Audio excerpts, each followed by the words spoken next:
Welcome to Burlap Teachers. Enjoy the video. In this video, I will explain how to adjust your 5th generation 4Runner headlights. First, park your vehicle on a flat surface about 25 feet from a wall. Make sure your tire pressure is correct and the fuel tank is at least half full. You will need a Phillips head screwdriver and a measuring tape for this task. This simple adjustment significantly improves your night driving safety. Before adjusting, measure the distance from the ground to the center of your low beam headlight. Transfer this measurement to the wall, creating a horizontal line.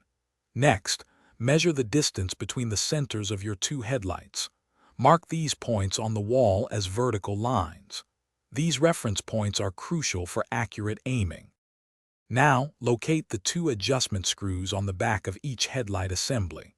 One screw controls vertical aim, and the other controls horizontal aim. Use your Phillips head screwdriver to turn the vertical screw, bringing the top of the low beam cutoff to your marked line. Then, adjust the horizontal screw to center the beam on its respective vertical mark. After adjusting both headlights, step back and observe the beam pattern on the wall. Ensure both beams are level and properly centered. Take your 4Runner for a test drive on a dark road to confirm the adjustments. Remember, proper aim prevents blinding oncoming traffic and maximizes your visibility. If you're uncertain, consult a professional. Thanks for watching. Consider subscribing if this video helped you.